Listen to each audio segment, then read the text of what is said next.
Hello friends, तुमचं स्वागत आहे माझ्या नवीन ब्लॉगमध्ये. आणि फायनली आमची पॅकिंग झाल्यानंतर आमची शिफ्टिंग तर होतीच, पण कन्फर्मच होत नव्हतं कधी होईल वगैरे. आणि फायनली आम्ही आमच्या पहिल्या हॉस्टेलहून ह्या नवीन दुसऱ्या हॉस्टेलला आलोच, शिफ्ट झालोच. आणि आमचं एवढं सामान होतं, कसं तरी बॅग्स वगैरे आमचं सामान आहे ते आम्ही रूममध्ये घेऊन आलो. आणि सगळ्यात पहिल्यांदा आम्ही रूम वगैरे जे चांगली होती ती शोधली. आमच्या जे सोबतचे जे दुसरे क्लासमेट वगैरे होते त्यांनी रूम आमच्या साईडलाच घेतली. आणि नंतर आम्ही आमचं सामान घेऊन वरती आलो. आणि आम्हाला समजतच नव्हतं की आता आम्ही सामान एवढं कुठे ठेवायचं, कसं ठेवायचं. एवढी मोठी 1 BHK आमची रूम आहे, तरी पण आम्हाला समजतच नव्हतं. आणि आम्ही एवढे कंटाळोसुद्धा होतो की कोणी काही करत होतं, काय म्हणजे लक्ष देऊन कोण कामच करत नव्हतं. आणि मी तर काय व्लॉगच बनवत होती. सगळेजण मला जर एवढ्या रागवत होते, एवढे शिव्या देत होते ना माझे फ्रेंड्स, हे माझ्या रूममेट. आणि दिशा दिदी ही स्टॅच्यूसारखी उभीच होती, सलूनी थोडंसं काम करत होती. आणि निकिताचं, माझं, सानिकाचं असंच चाललेलं होतं. आणि प्रतीक्षा काहीतरी म्हणजे बाहेरच होती, ती मॅमसोबत काहीतरी गप्पा मारत बसलेली होती वाटतं. म्हणजे काहीतरी विचारत होती, नवीन हॉस्टेल आहे, इथले रूल्स वगैरे कसं आहे, पाणी वगैरे केव्हा येतं केव्हा जातं हे ते. आणि निकिताचं काहीतरी भलतंच वेगळंच चाललेलं होतं, जे सापडेल ती आणून दाखवत होती आम्हाला. आणि मला शिवाय देत होती, काय तुझं मध्ये मध्ये ते फोन पहिल्यांदा साईडला ठेवायचा आणि काम करायचं. तरीही मी त्यांचं ऐकलं नाही. आणि आम्ही रूम बघत होतो, म्हणजे सगळ्या रूम छान होत्या, पण आम्हाला ही रूम आमची आवडली. अजून ह्याचं काम आहे जे चालूच आहे.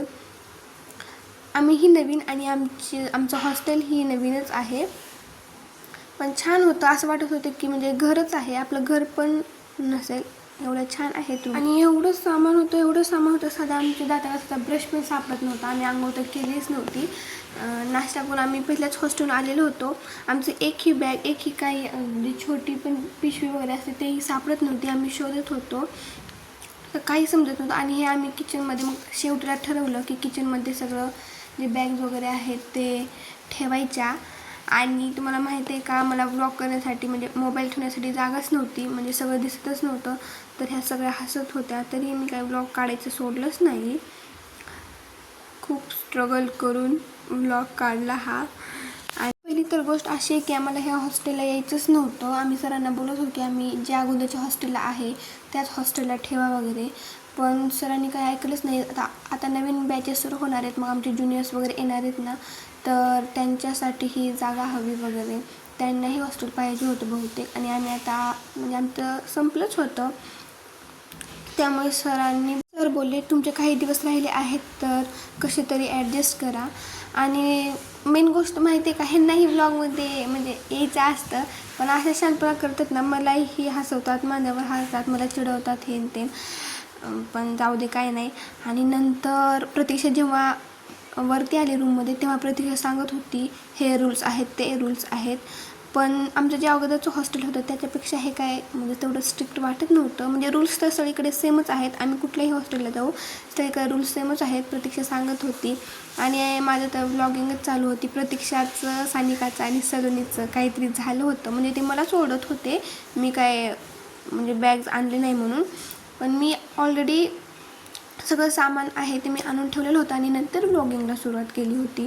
आणि प्रतीक्षा तर काय मॅमजवळ जाऊन बसली, तिनेही ओरडा खाल्ला. मग नंतर लागली कामाला.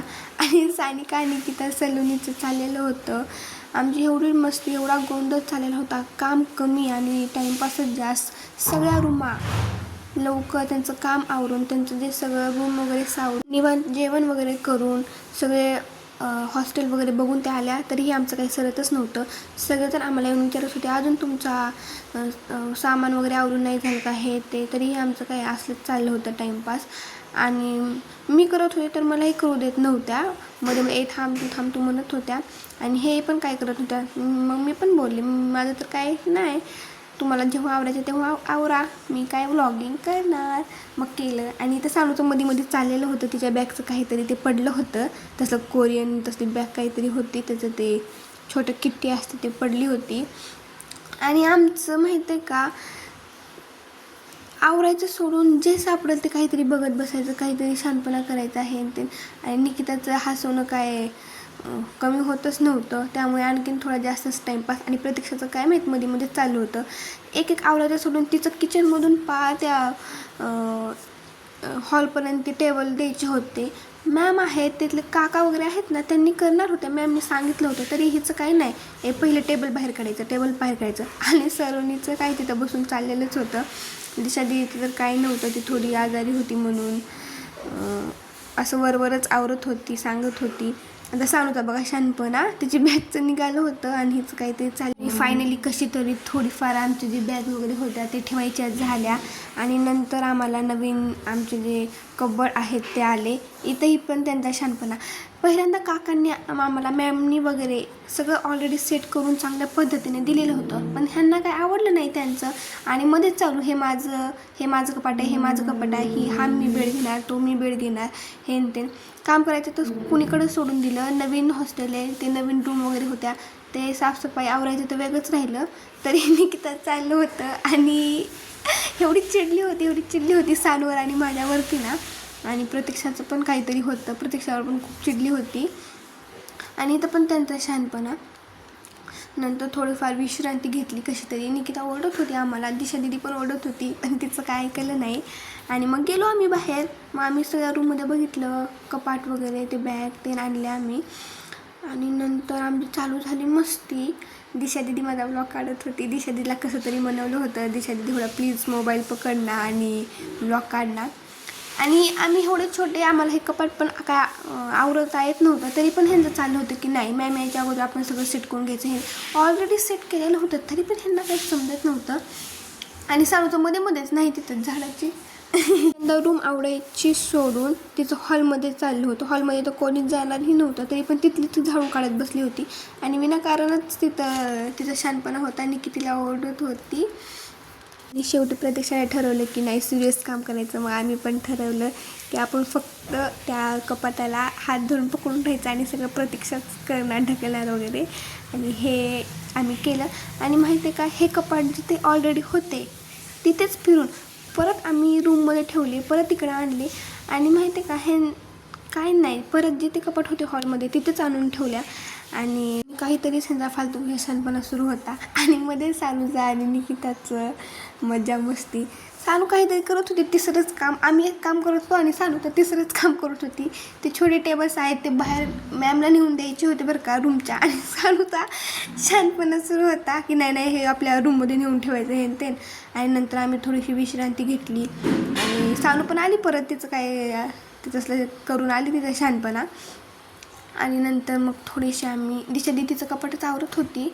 आणि मग थोडंसं थांबलो, भूक तर खूप लागलेली होती, पण थोडंसं थांबलो. मॅमने बोलले पहिल्यांदा फ्रेश वगैरे व्हा आणि नंतर जेवण करायला या खालती म्हणून.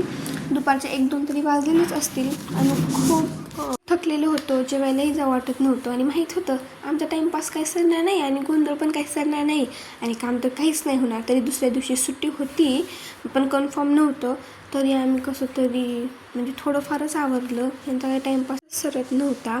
आणि मग हॉस्टेलही आम्हाला थोडंसं आवडलं. भेटूया सेकंड व्लॉगमध्ये. Thank you, bye bye.